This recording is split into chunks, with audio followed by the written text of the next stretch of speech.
Yeah, we can go to the next slide. We'll just give a few more minutes, Ashwini, so that we have a little bit of a quorum. Okay.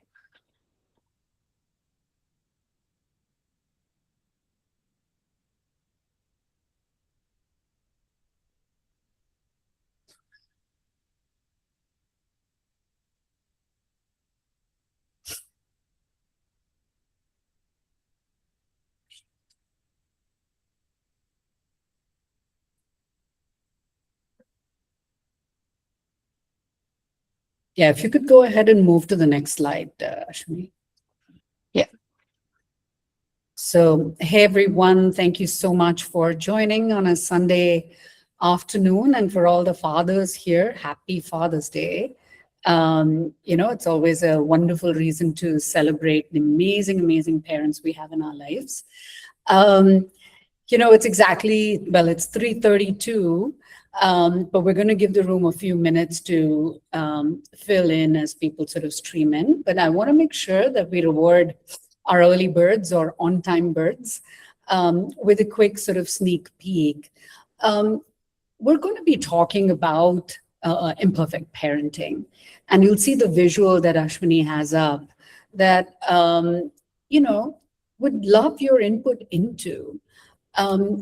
Based on the research we've done, we know that parents and educators may be feeling many of these things.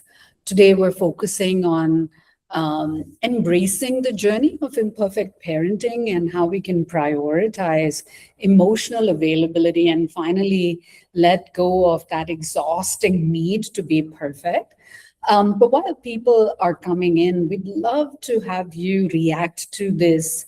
Go ahead and put in your chat what you relate to the most. Do you feel overlooked? Do you feel unsure? Or do you feel powerful as a parent, a caregiver, or a trusted advisor to your youth?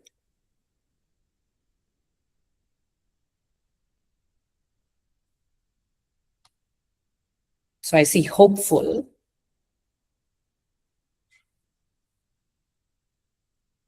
What do the others feel?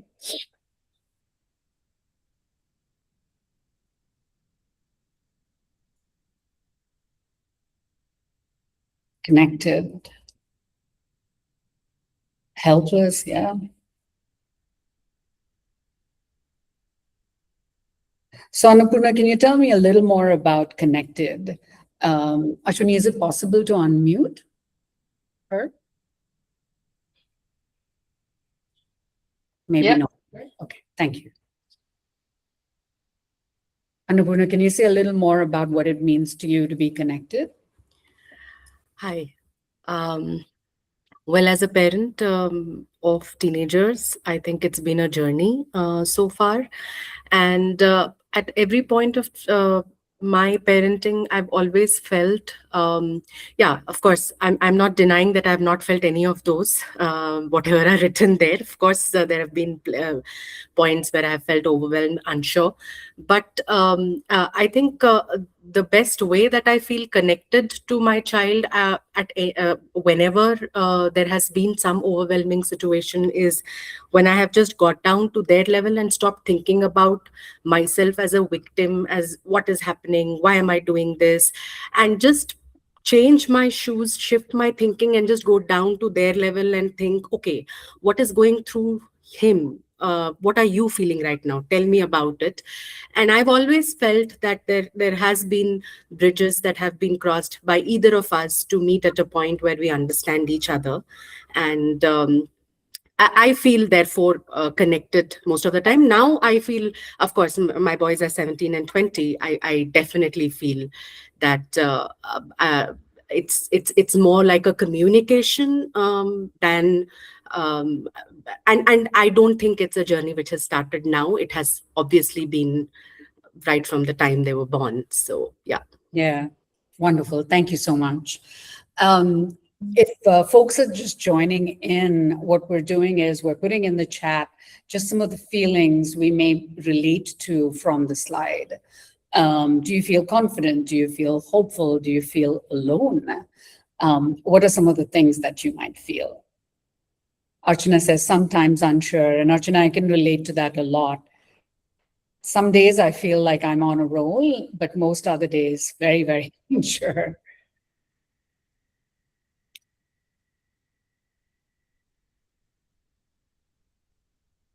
Awesome.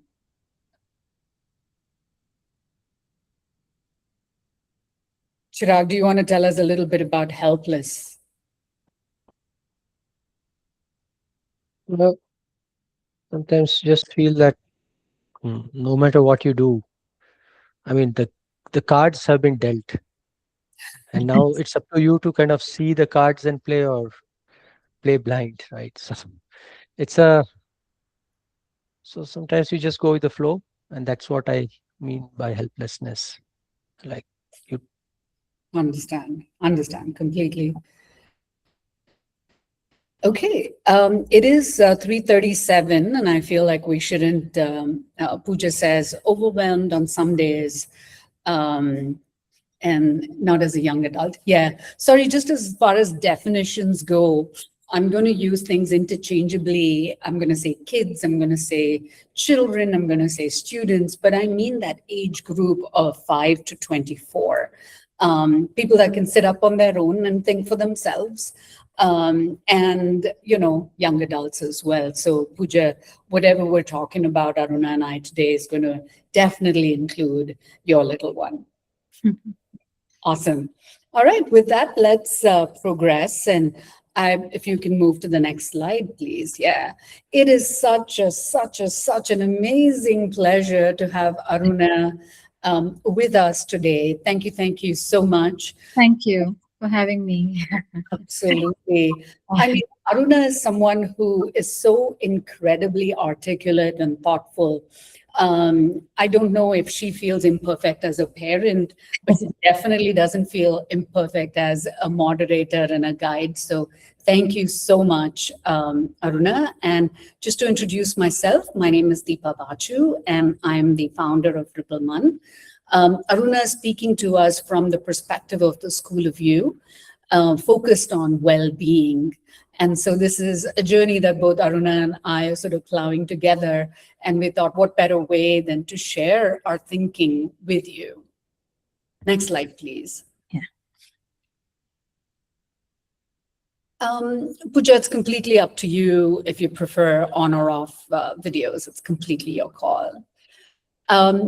Last time we did this session, we were asked to just quickly talk about what it is we do. There's Deepa and Aruna, but what the heck do they do? So I'll go first. Rippleman, we really are about transforming these evidence-based programs that today are locked up in safe safes. We're bringing that to the public.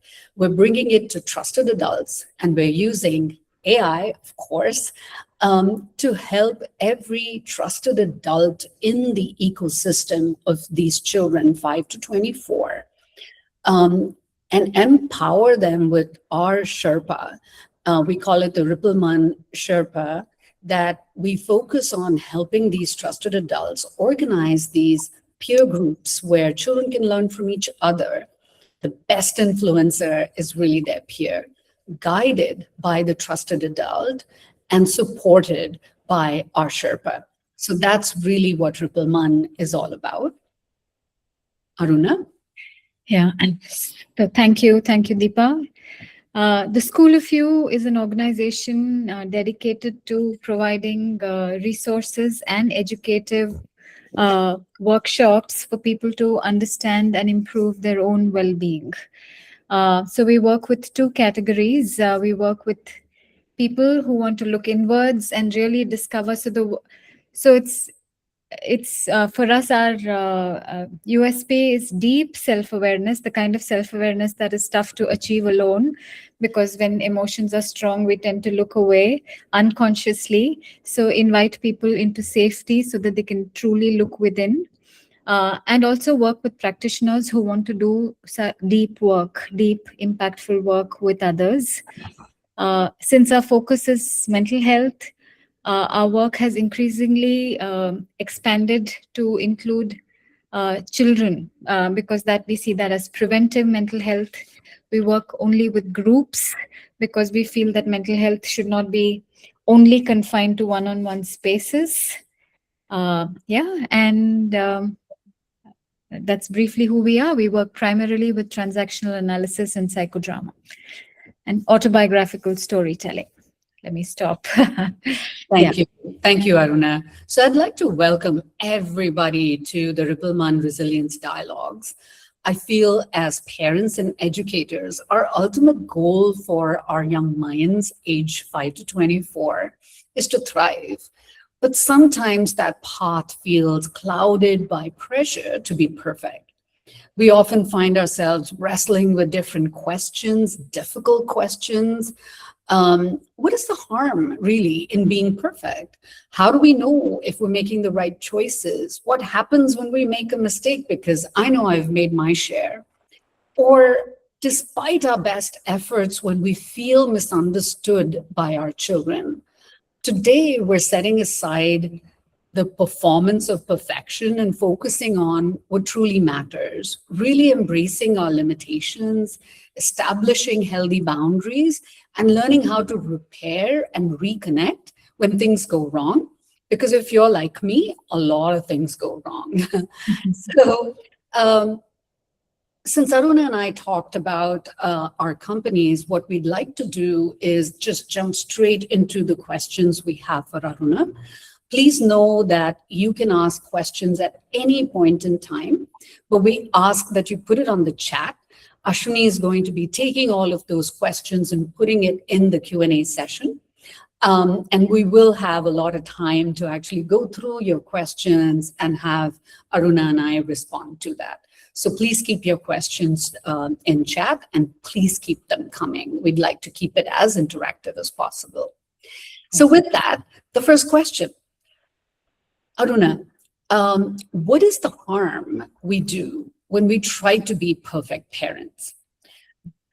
In our first session, we explored what we call the success paradox, where our young minds are excelling possibly on paper, but often struggling internally with burnout, anxiety, or the feeling of being stuck.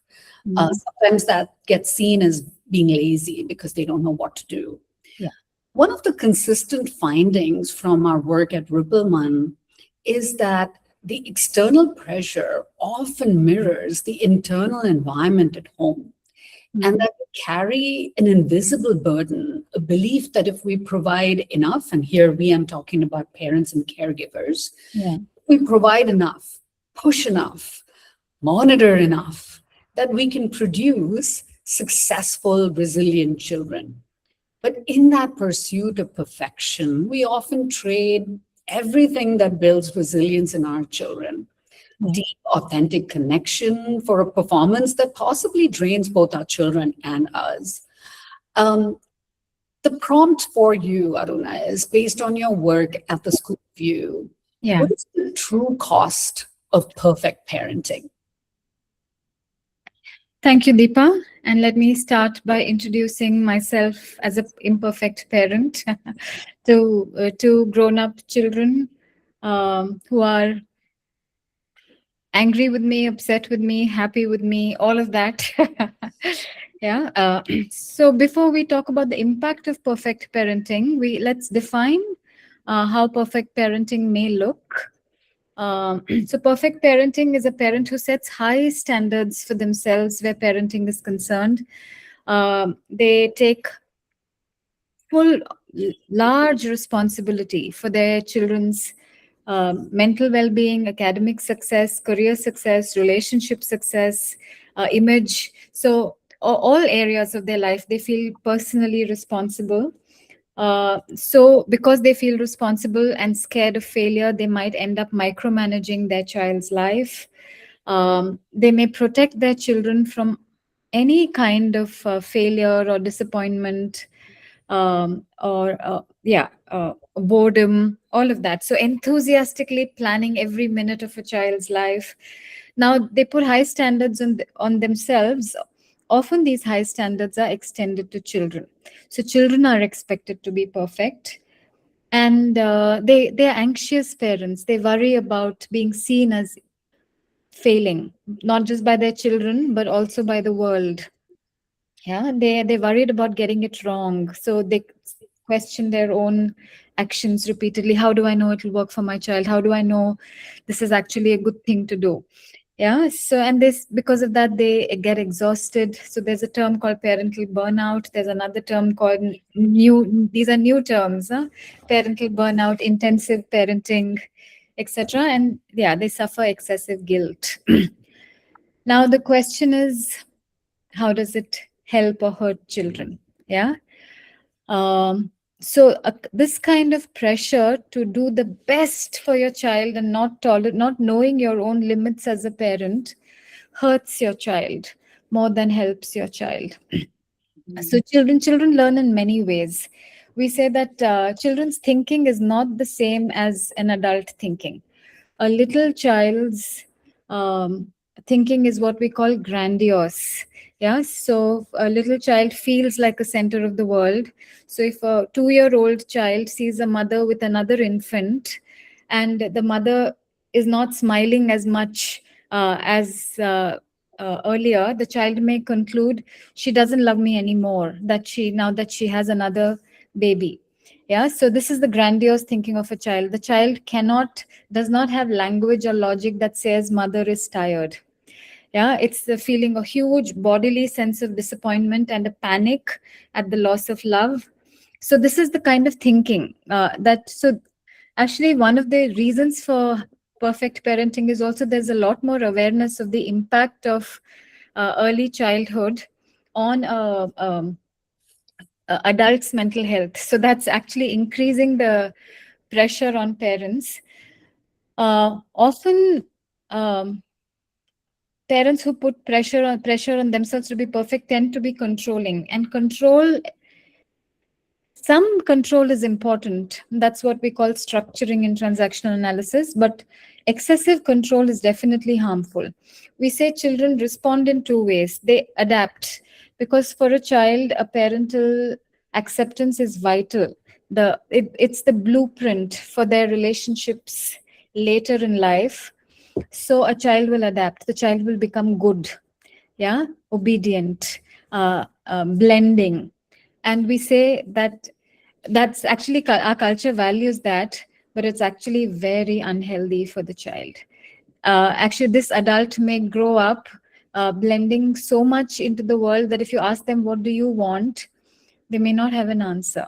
It takes several years of unlearning to really get in touch with their own instincts. And yeah, so yeah, Pooja says they become people pleasers. Definitely, yeah.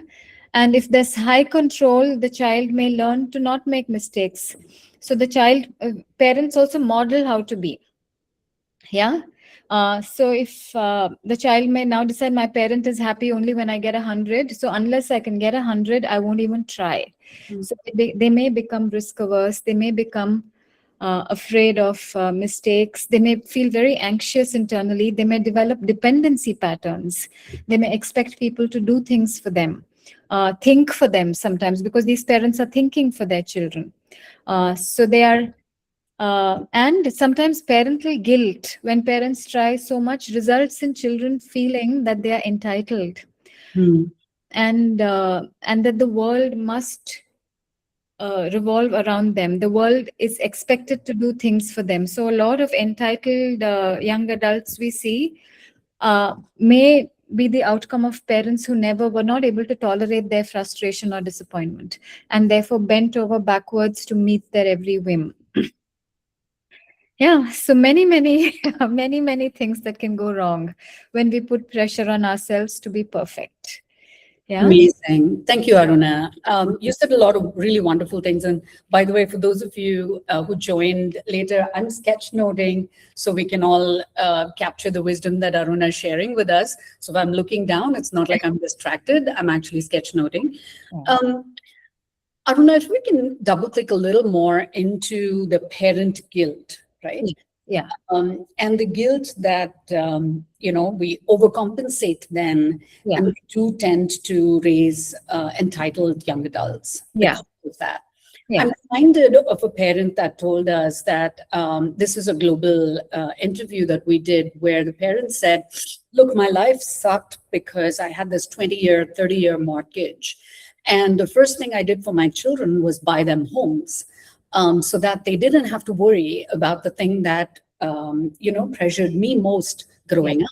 Yeah. And now that they look back, they feel so much regret because they said, we missed the opportunity to help the child form that own character for themselves. Yeah. And that it's an important lesson growing up. Yeah. How would you recommend those of them that are listening to the conversation today sort of deal with them feeling like I felt this pain, I don't want to pass this on for my child? What is your guidance there? Yeah. I think it's in spirit, it is a good thing.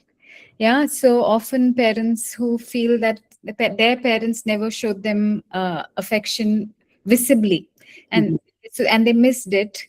They're determined to show it visibly. Or if they were forced to eat, then they would say, I want to relax because I know how it hurt me. I don't want it to hurt my child. So learning from experience and recognize and acting from wisdom is a good thing. I think but it can sometimes create blinkers. Yeah, I overcompensate there. The other dimensions of parenting are not visible to me at all, and I overdo on that front, and I lose the sense of limits or boundaries or what is healthy on that front, and that can be a problem. Amazing. So that balance of healthy is what's important. Yeah. Got it. I want to move to a different question now, Aruna. How do I know as a parent or a caregiver or as an educator that I'm doing the right thing? We've established that the pressure for perfection is a heavy weight to carry. It is. If we're really being honest, even with the best intentions, we can lose our patience. Yeah. We will make mistakes. Yeah.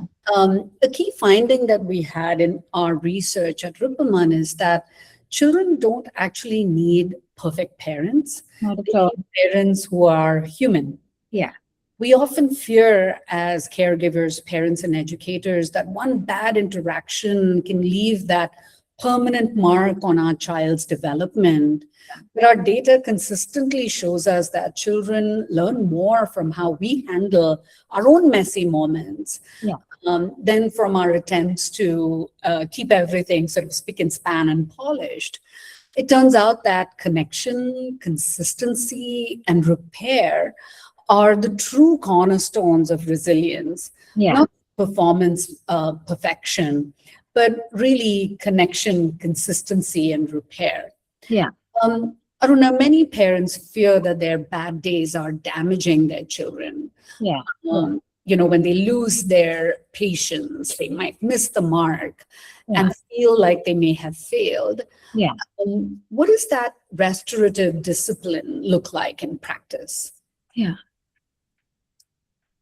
So I want to say that if a parent is consistently angry or upset, or tired or controlling, it is a problem. Yeah, because there is repair possible. Repair is definitely possible, and repair is one of the most healing tools a parent has. But prevention is important. But this idea that prevention is important is what makes parents anxious and pushes them towards perfection. But we also need to know our limits. Children will grow up with fallible people. Our parents were not perfect. We are not perfect. Our children will not be perfect. They will not have perfect bosses. They will not have perfect spouses. They will not have they need to get along with fallible people who will have some strengths and some limitations. So we need to show our own comfort with fallibility. Yeah, we need to know that, and that is a modeling that's vital for children, for them to accept their own fallibility. Yeah, and to know, everyone needs to know their limits. Like, these are my boundaries. Up to this I can do. Beyond this, I will not stretch myself. Like, if my daughter wants hot puris, if I'm not tired, I can make it for her. I want to. But if I'm tired, I can also say no. Yeah, I don't have to meet her needs 100% of the time. Much of the time I want to. So, before we talk about repair, I want to say that the more important thing than control is attunement. Yeah, am I listening to the child? Am I able to set aside my shoulds, or tos, and musts and be flexible? Am I questioning them? Now, before I lose my control, I need to know, were the rules clear in the first place? Were the rules thought through, or are they arbitrary? That when I'm tired, there's no TV, but when I'm not tired, I can be indulgent. And so the child gets very confusing messages about what's okay, what's not okay. Now, who are these rules meant to serve? I think it's really important that every parent asks, how did we come up with these rules for children? That how did I decide that the child must go to 4 different classes? What was my thinking? Who is it helping? Is it helping the child? Is it helping me? Is it actually me managing my own shame of being inadequate, that child now has to live up, they have to be good enough so that I can feel good enough about who I am? So there needs to be a lot of ethical thinking on part of the parent about. And now once we decide, and sometimes these rules are, it's different for each. Parenting is so value driven. Have I articulated what my values are as a parent? What my boundaries are will be very different from what your boundaries are for your child, and that's okay. Am I then willing to hold on to these boundaries? So if I as a parent decide that my child will not have a gadget till they are a certain age, even though everybody else may be having gadgets, can I own my value and be that parent without guilt? And to say that I need to withstand, there's too much pressure, and children are very good at finding these exact points of comparison, saying this child has it, that child has it, and can I stay firm in the face of that? Now, if I have attended to my own rest, my own, if I'm giving my child adequate time, attending to them, attuning to them, and children, there are days I'll be tired, and children also know how to push buttons because they they are figuring out rules of the world, what will help them, and they will do that through experimentation. Yeah, if I lose my cool, I think it is okay to pause and say, I lost my cool, I'm sorry. And we say that a child that's deprived of love is the child that's going to be hurt the most.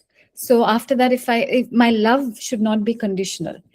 I think another key rule for parenting is we differentiate between being and doing. And I think that is not so widely held.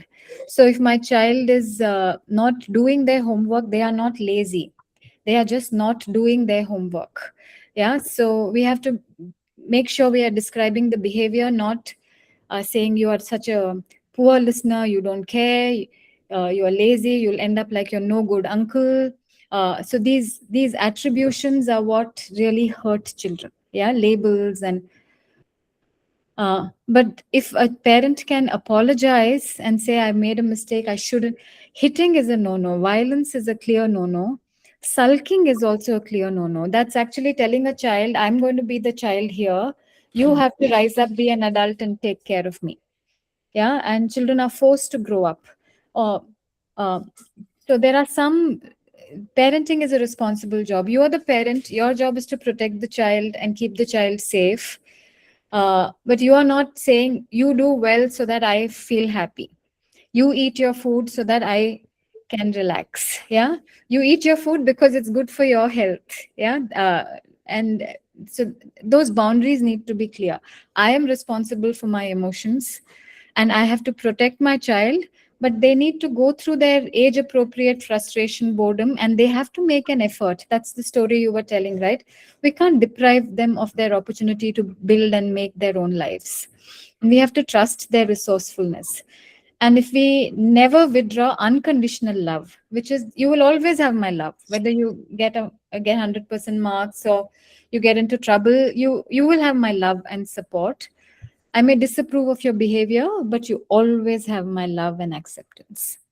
Amazing. Thank you so much, Aruna. Thank you. Aruna, you used the word fallibility. Can Yeah. you spell that? I'm not sure I'm familiar with it. Yeah, FALLIBILITY. that I'm a limited human being. Mm. Yeah? I have limited energy. I can't do. I make mistakes. I do things wrong, and I do things sometimes. Like I remember having organizing these birthday parties when my child was young, so enthusiastic, so calling all her classmates, and then my daughter once told me, "Who are you doing this for?" Because you're calling all the people I don't like, and I hate it. I hate it. Yeah. So then I had to say, "Oh God, am I listening to her?" Yeah. So and to say maybe my enthusiasm, I have to prove to myself that I'm a good mom. Then yeah, yeah, Uh, one of the parents we were talking to during our research, yeah, they said, a lot of this journey was me discovering myself as well, my own fallibility. yeah, They were saying, you know what, the child had the expectation that as a parent, yeah, I know the answer to every situation. yeah, And I was watching and waiting to see how the child does. yeah, But it was really important for them to let the child know that they too make mistakes and they're a parent for the first time and they are learning too. yeah, And they said that that actually helped, like, them breathe a little more yeah, and say, you know what, it's a part of self-discovery. So even though you're an adult, you yeah, don't have all the answers. yeah, And like you said, parenting is a responsible job, but you've never been responsible for another human being before, being a parent. So, just explaining to your children as well that it's the first time you're going through it, can really help in your own fallibility, like you mentioned. It's amazing. Um, absolutely. Yeah. we want to get the audience thinking, and do an audience poll. Ashwini, if you don't mind, please put up the slide Yeah. that we would be looking at. So I'm always struck by how many of you caregivers, educators are navigating this alone in your own school, in your own classroom, in your own home. And we've been discussing how resilience needs to be a shared language. We're currently looking at these, how can we sort of do impact beyond webinars? Um, if you're open to sort of exploring whether your own community is the right place, your own child's school is the right place to bring in more of these formalized, structured, resilience building skills, what do you think would be the biggest hurdle for us to address together? And I think you started a poll, Ashwini. Yes, yes, I have. So how do we access the poll? Uh, I've launched it. Hmm, I'm not seeing it. You're not seeing it? Nope. Um, Oh yeah, if you go to where there are the what are the 9 dots at the bottom of your screen, it says poll. It says send a poll, and I see people have started voting. Are others able to access the poll by doing what I said? Yes. Thank you, Yes. Ansar. I'm the only idiot here.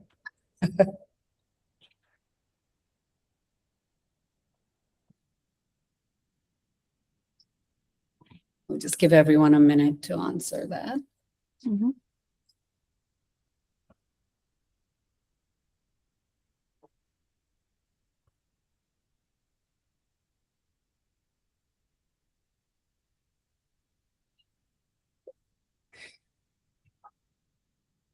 If everyone could go ahead and vote on that, please. Ashwini, are you seeing the poll? I can see the poll, but it's just one vote so far.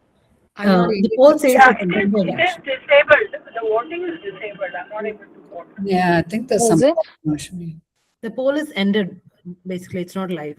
Oh, that's right. It says, Oh, is it? yes.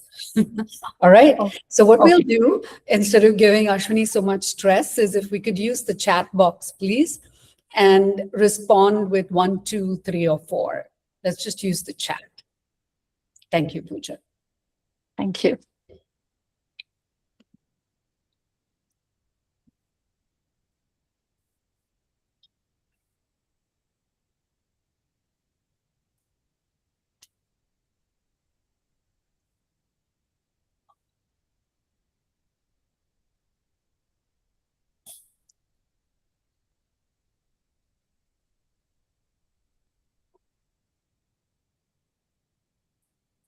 Amazing. I think many people have answered. Appreciate that.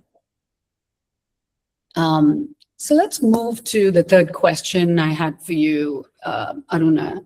Yeah. Is it possible that we as parents have failed in our children's eyes, or we as educators? We've all been there. You times where you've poured your heart and mind and everything else you had, believing it's in your child's genuine best interest, Yeah. but only have them look at you entirely differently, perhaps even resentment, frustration. And it's deeply painful to feel like you're doing everything right, and yet there is that disconnection.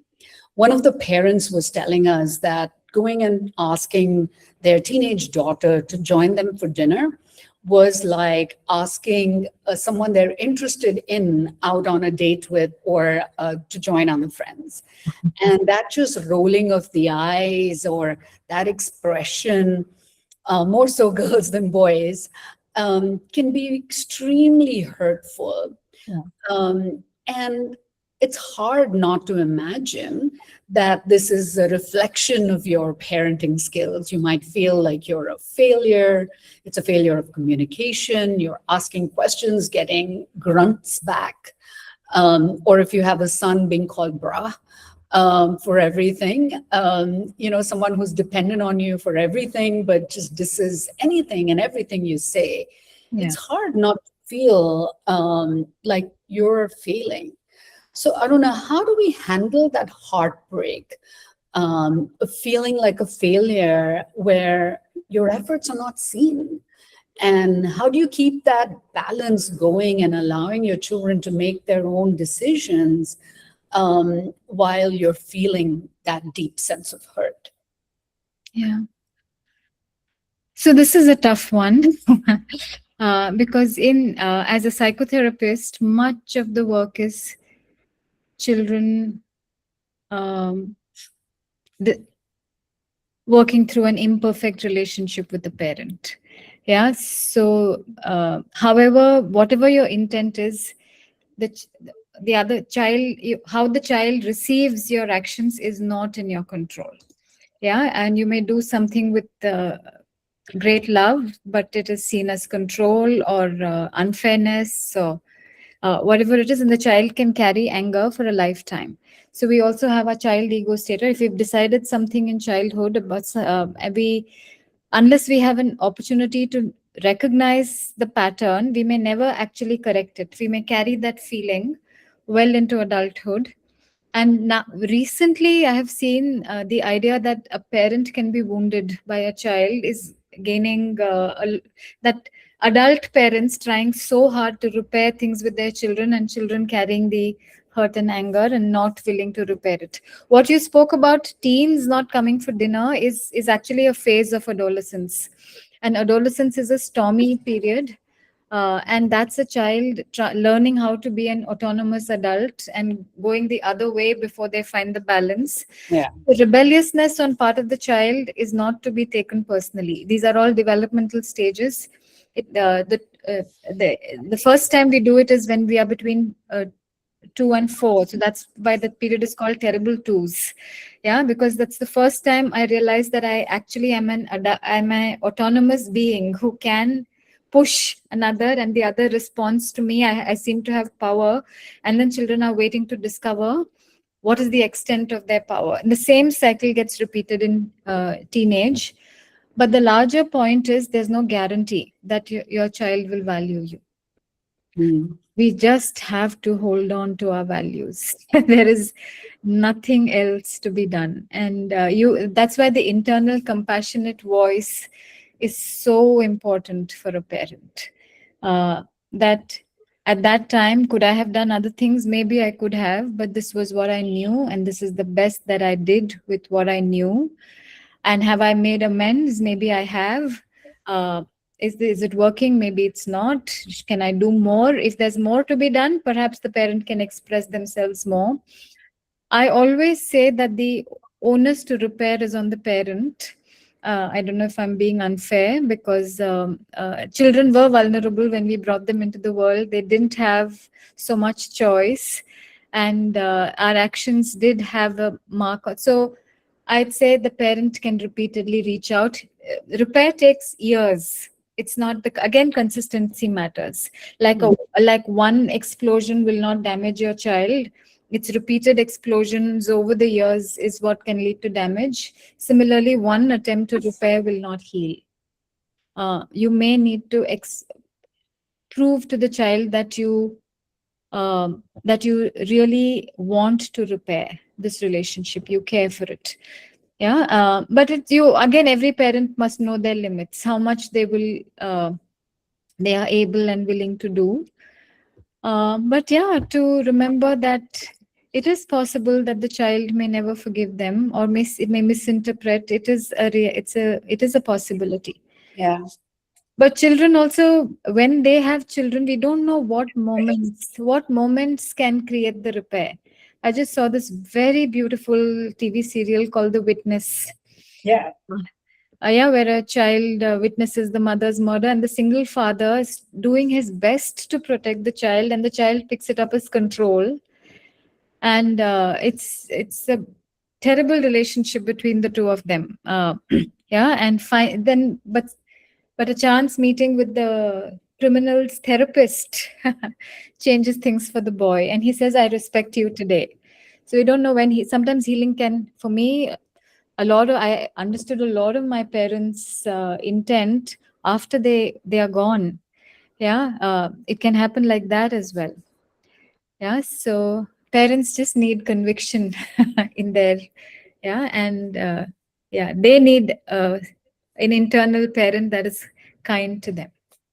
Right. Yeah. And I think that's so important, right? Being kind to yourself. Yeah. I think when we opened, we talked about just, while we would love for our children to do what we teach, they learn from what we do. Yeah. And so being, human, showing that you're fallible, forgiving yourself Yeah. for I did everything I could. Yeah. And that's not giving up. It's continuing to try, but being kind to yourself and finding that balance, I think is so important. And yes, you're going to want to, put the child's head to the problem and say, like, see this, these are all the things that I'm doing. Yeah. But in a friction relationship, that's not going to help.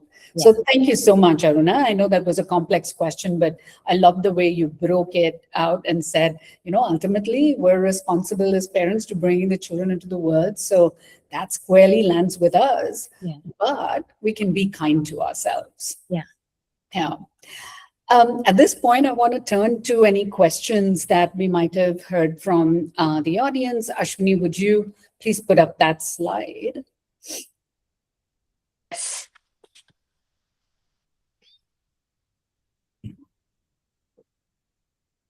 So this was the opinion poll result. Yeah, thank you.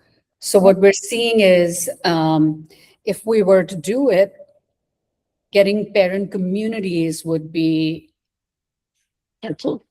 challenging or helpful, okay?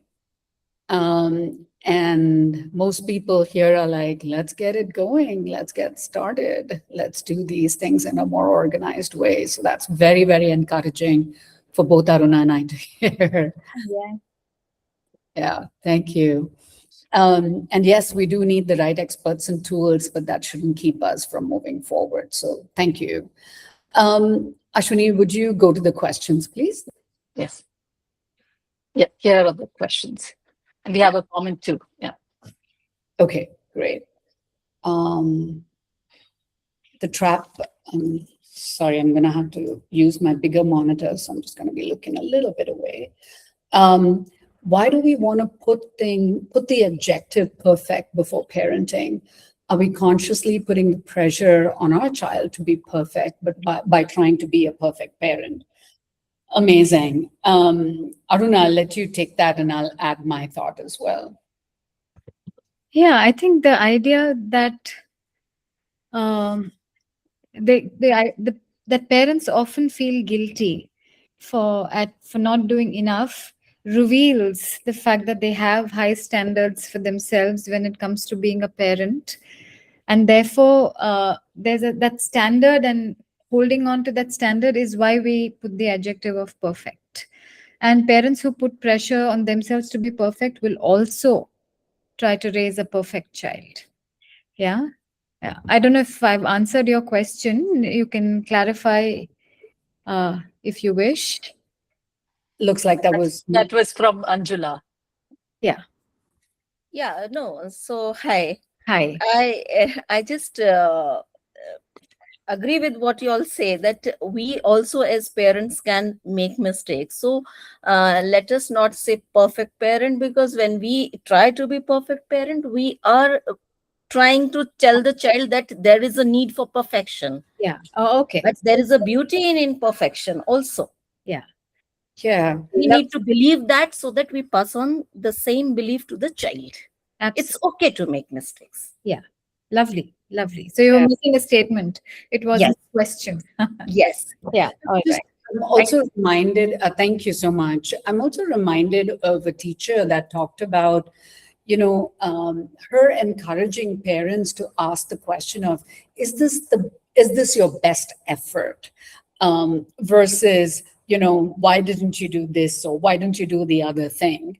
Allowing children, some leeway as well. But also it's about, what question you ask your kids, right? How are you feeling about whatever the outcome might be, versus passing judgment and having that conversation. And I thought those were so useful to do as conversations for children, because it's so easy to be like, this is good, bad, ugly. But if you said, hey, how do you feel about what happened? And that, I think, is just so amazing. And Aruna, you talked about listening skills. My goodness, if we just would listen more as parents, I think, we'd go down a way better path. All right, let's look at the second question. Finding the line, high warmth, high expectations.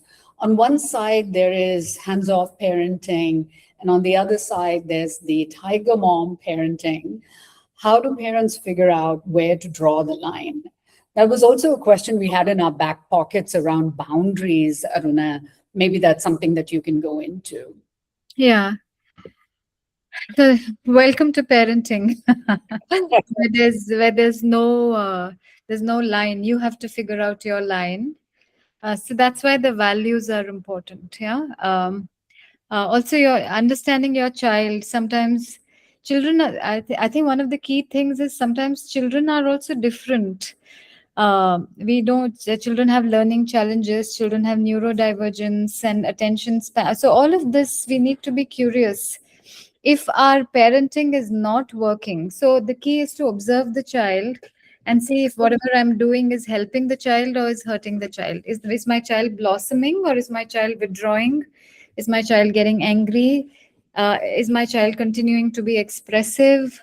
I think some of these can help you decide whether you need to do more or back off. Yeah. I wish I had a more specific answer for you. This tiger moms being celebrated is a problem. This is a social media challenge, I think. Yeah, because the idealized image is presented to the world. We don't know what's going on for the child. Yeah. Yeah, a plus one on that, my goodness. If you go into social media and you see all of these, handles that do here are the 3 things you can do. And I'm like, wait, in what context? And I think one of the wonderful things about doing these dialogues, Aruna, is that we're going into those deep experiences and stories versus just, okay, here are the top 3 things one can do. Because it so depends on the context, on your child, like you said, it's about knowing who your child is. Yeah. No one can give you those top 3 things to do. Yeah. And finding that boundary is really what's correct for your child. Yeah. But I also like the idea of, you give your child so much leeway and see how they do. And then you increase it and increase it and increase it. Yeah. And you start to see what that limit is, both for you as a parent feeling responsible for the child, Yeah. as well as for the child itself. Yeah. And so it so depends on where your child is in that continuum. For those of us who are parents of more than one child, it's almost like we're different parents to each of the children. Yeah. Based on our stage in life as well, but also on the children. So that's a tough question to ask. But I think if I can underscore what you already said, Aruna, that the thing that's common is, or a baseline, is that relentless love and affection, that baseline of, I love the child that I, brought into this world, and that it's unconditional. That is non-negotiable. Yeah. And everything else is where we have to sort of draw that line and find that boundary. Yeah. Yeah. The cultural obsession, did you talk about that? I want to say this raise high achieving children is what we call a cultural contamination. The mark of being a good human is not how much you achieve in life.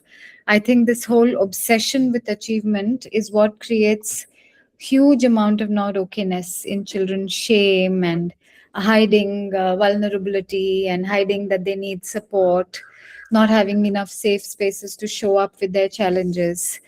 So achievement, it has to be intrinsic. A child needs to enjoy the challenge. Self-actualization is what we are born with. It's something that motivates all of us. We are all like a plant that grows towards the sun. We are all born to find who we are meant to be and become who we are meant to be.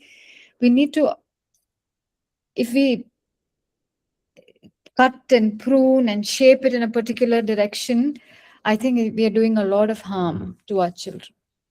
And this age-related pressure is again another, young achievers. I really don't know why people have to be young to achieve. There are enough stories about people discovering who they are and what they want past 50. Yeah, and they finally find peace and fulfillment. And they might have found it earlier if they had been allowed to, and not be pushed to the brink or a burnout, and then from the bottom rise up again. Yeah. Yeah.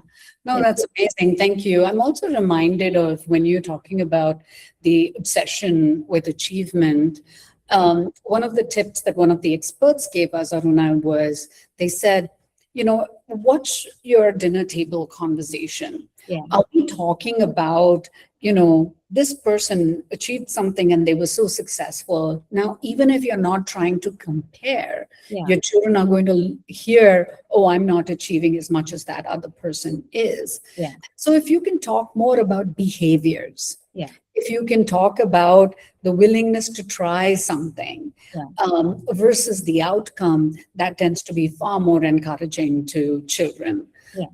So that was one of the tips that was given, like just be thoughtful about your dinner table conversation and what you tell your children and what is that bar you're setting for them. Yeah. And also, what are we talking about? If you're only talking about achievement, we're not talking about what's happening with their friends. Yeah, are they happy, and what gave them joy? Or so we are also saying only this is I love you only if you achieve. So your being is not valued. So children feel not important. The unspoken messages often shape a child's belief about themselves. Yeah. Yeah. Absolutely. Absolutely. Yeah. That fulfillment, their satisfaction, their happiness. Yeah. Let's talk about those things Yeah. Versus just their achievements. That's fabulous. On that note, if we could go to the next slide, Ashwini. One of the things we want to do is, there's a few of you today on the call, but we want to be able to share your takeaways with a wider audience as well.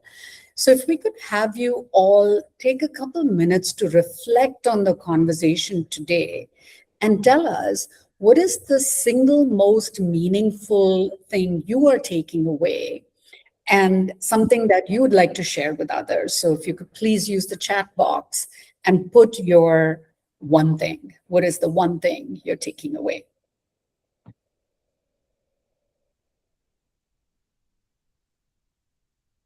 I like it. Repair and reconnect. That's beautiful.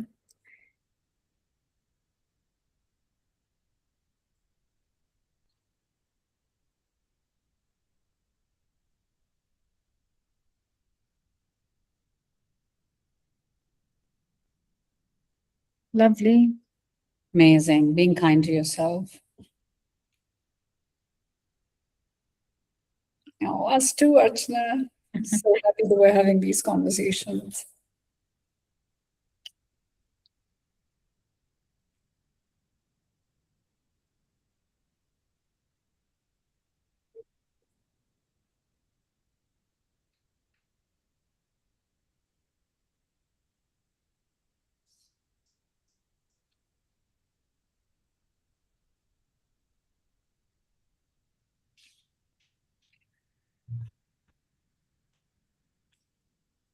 I love what Pooja said better before as well about thinking of yourself as both a parent and a child and loving your inner child. That's so important. Yeah, yeah. And I'm going to look up that book. I love you, Lucas. Thanks, Pooja.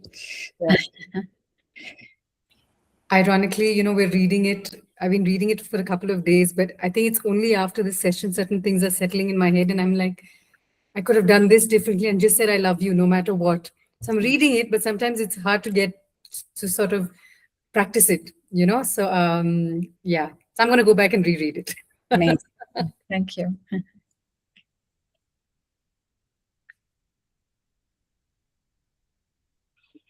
Thank you, Annapurna. Thank you, Chirag. Love them. Yeah. Accepting yourself. And yeah, acceptance is so, so important. Thank you, Dilma. Awesome. With that, we're nearing and we want to be able to send you off on the time we promised we would. But I want to quickly go to the next slide, and you may need to refresh, Ashwini. I uploaded the sketch note that I've been taking.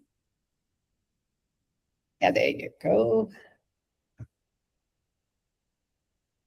Awesome. So if you go start with the top right-hand corner, parental burnout. Gosh, we're doing this to ourselves, worrying about getting it wrong, high standards that we set for ourselves. And unfortunately, that becomes an expectation for our children, feeling that vast sense of responsibility for everything and protecting them from everything, including boredom. What was really a nice takeaway for me was how the child feels. They start off feeling grandiose, that they're the center of the world and they hold the world. But they also constantly trying to validate. They look to a parent for approval, so give that to them.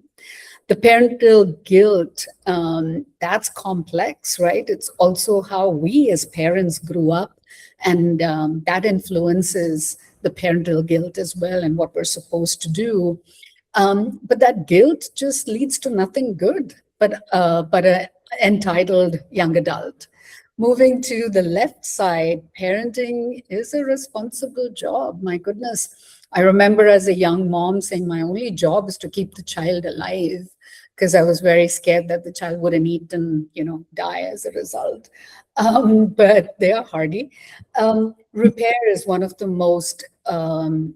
best tools that parents have, so use it. Fallibility, I love that word, Aruna. Knowing that I'm a limited human being and I can't have these pressures that I put on myself. But what can you do? Listen, question, set boundaries. Labels hurt children, so don't do that. Instead, listen, question, and set boundaries. You're not in control of how your children react to your actions. And there are no guarantees that your child is going to value you, even though you've done everything you possibly could. But also questioning yourself, is this the best I could do? And can we constantly sort of be, I guess, constructively dissatisfied so we can do more? And knock off that obsession with achievement. for the child to feel good, and that self-actualization is far more important. Thank you, Aruna. Thank you so much. And thank you for everyone who attended. We'll put a prettier sketch note up and share it with all of you. Thank you all so much for spending your Sunday afternoon. And for the fathers that are attending, happy Father's Day. There was a question about whether the video will be available. We can make the video available. Yes. All right. Yeah. Thank you, Deepa. Thank you. Such a pleasure being here. And thank you, everyone who joined and made this interactive and meaningful. Thank you. Thank you. you. Thank you, Deepa. Thank you, Aruna. Thank you.